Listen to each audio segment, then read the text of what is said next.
por vuestros relatos y por vuestra voz. ¡Qué bonito! A vosotros.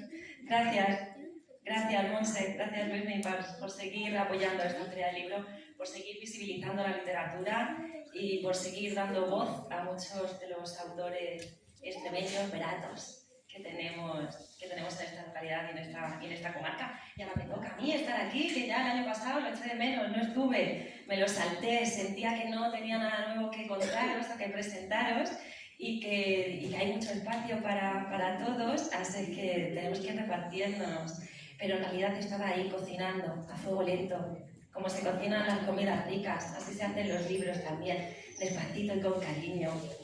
Y gracias a eso, gracias a todo ese cariño han ido saliendo muchas cosas nuevas. Recuerdo este primer año, 2021, ¿os acordáis? Con las mascarillas puestas, haciendo esta feria del libro en la plaza de Enciso con un calor que hacía que no sabíamos ni dónde meternos. Y yo iba con un libro bajo el brazo, con Pepita Power.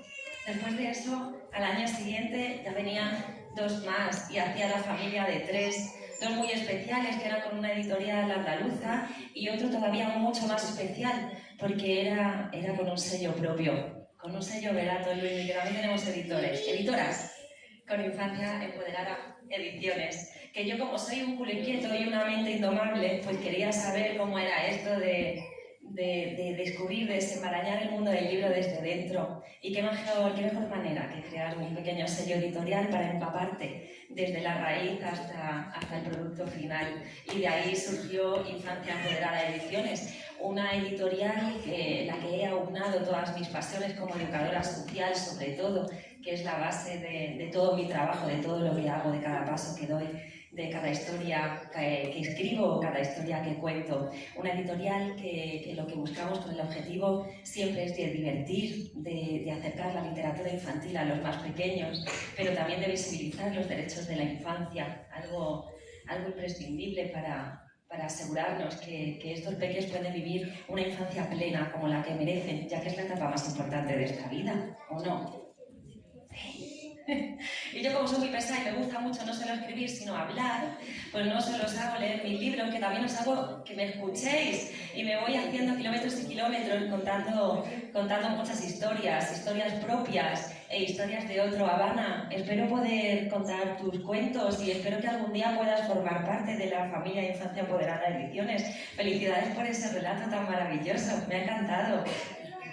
Y al final, con mucho trabajo y con mucho esfuerzo, sabéis que, o si no lo sabéis, ya os lo voy contando yo, la literatura infantil no es fácil, crear un sello editorial tampoco lo es, menos en una comarca, en una comunidad como la nuestra, Extremadura, que no tiene ese peso a lo mejor, o esa visibilidad, ese apoyo literario que a lo mejor otras comunidades como Andalucía, Valencia o incluso Galicia, ¿no? Tienen como unos sellos muy importantes, editoriales, que suenan mucho. Pero desde aquí también estamos empezando a sonar, estamos empezando a hacernos ver y a hacernos oír.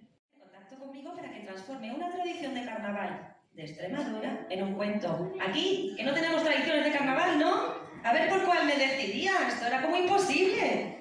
Pero bueno, al final pensé, ¿y qué tradición, qué leyenda extremeña es la que más se repite en carnaval en todos los colegios? ¡Vengan alto! ¡Eso es! Y sabéis que me he quedado flipando, que al final, de tanto ir a cole, yo preguntaba, ¿sabéis que la patarrona es una leyenda extremeña? ¿Sí o no? Sí. Menos mal que aquí hay un sector que sí lo sabe, porque muchos no lo sabían. Y al final, lo que hemos hecho ha sido un trabajo de investigación. He ido investigando cómo se celebra la patarrona en cada uno de los coles de diferentes localidades de Extremadura, aunque esto ya se ha extendido a otras muchas comunidades, tenemos que decir.